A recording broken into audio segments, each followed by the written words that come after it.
Well, that's nice and spooky way to start out, don't you think? This is a public domain movie called The City of the Dead. Mwahaha. Good old B movies, spook yourself out. This one's got witches, witchcraft, graveyards, apparently something spooky going on right now. Oh, wait, no, that's me, Andrea Doria. Ooh. I'm just giving you some visuals to enjoy while I tell you a short tale. A very, very, very short tale of spookiness. Actual, true graveyard spookiness. And I'm going to redo this one with photos because I do have them. I just have to find them and then I have to scan them and the whole thing. But this actually is a good backdrop. Once upon a time, I was a young girl of 10 and my father passed away. He had a heart attack at work. It was very sudden and real tragic. I had the opportunity when I was about 16 to go out with my mother and soon to be stepfather to where my father had been buried in Illinois, small town called Jacksonville. Um, it's south of Springfield. Anyhow, so we get to the graveyard and, get to this veterans section, which is where my dad had been buried. Not with the other part of the family, but because he was a veteran, they put him there.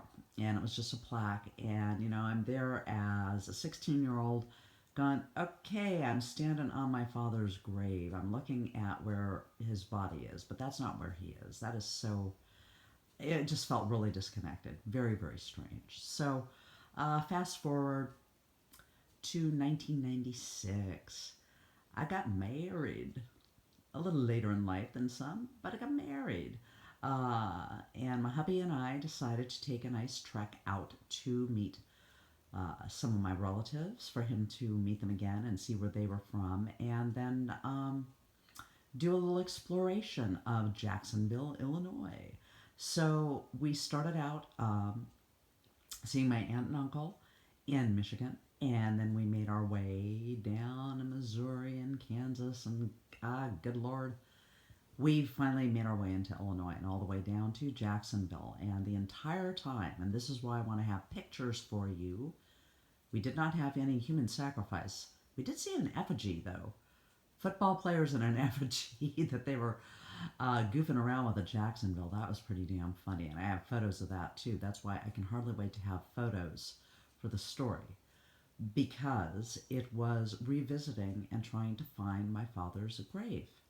Um, Wanted to do that as an adult, wanted to, you know, just do that. And I had gotten in touch with a third cousin who lived in Jacksonville, and he gave us a map and, pretty much detailed where we would find my father's grave in this veterans area.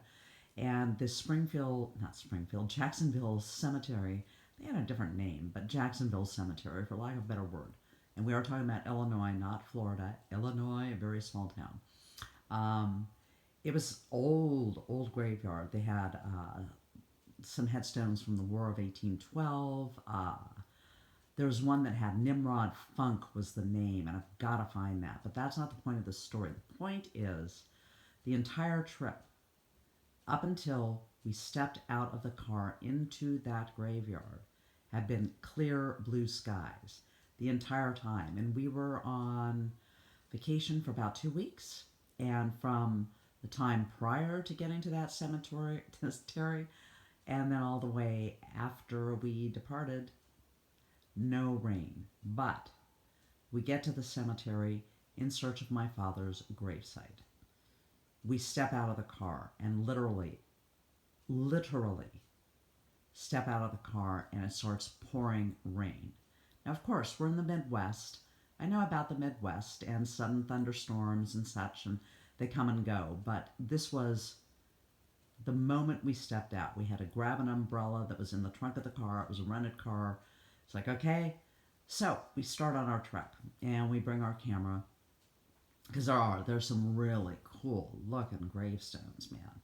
That's why I want to find these pictures and scan them so you can see them in their glory because they are glossy photos and some really, really interesting, chairs and weeping angels and just very, very interesting old and covered in moss.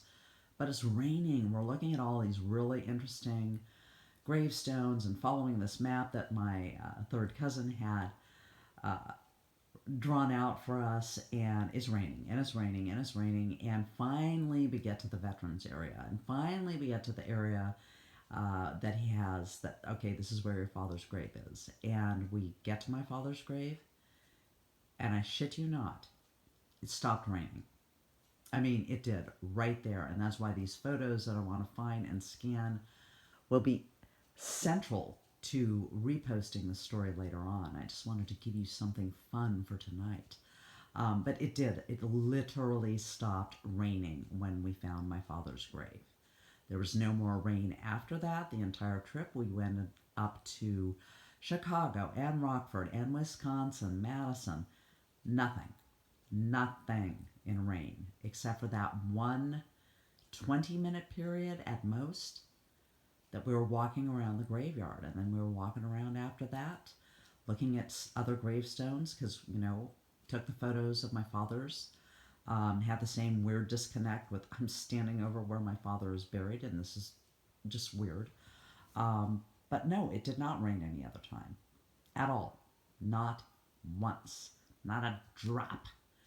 So explain that one, huh? Have you had anything like that happen to you before that you can't explain? You think you kind of can't, but you, not sure. Well, for me, the only explanation for this that I had as far as universal connectivity was that water always, and rain specifically, had always been associated in my family with someone's passing. When my mother passed away, it rained that day. Um, I believe the same thing actually happened with my father, but other people within the family. So, you know, I don't know if connectivity and all that, if that was my ancestors looking down and crying that, here's this daughter who's finally there to see her father's grave, and she really does want to see it, uh, and now she's seen it, and that's why we're not raining anymore. I don't know. Okay, I don't know, but it was very interesting, very, very interesting. So photos will follow. I'll probably redo this with a little bit more panache than just watching a very interesting B movie that now we are suddenly from the crazy backwoods weirdo town where we had witchcraft going on, and now I don't know where we are. How the hell did we end up in Modernville? Obviously, I got caught up in my own story. I hope you did too. You can tell me, how did we end up there? I don't know how we ended up there. Very strange. Things are always strange, aren't they? Of course they are. Especially when I come to this part where I say, I hope you've enjoyed this nighttime tale of mystery, because things are always a little more interesting at night, especially when they go dark. Good night.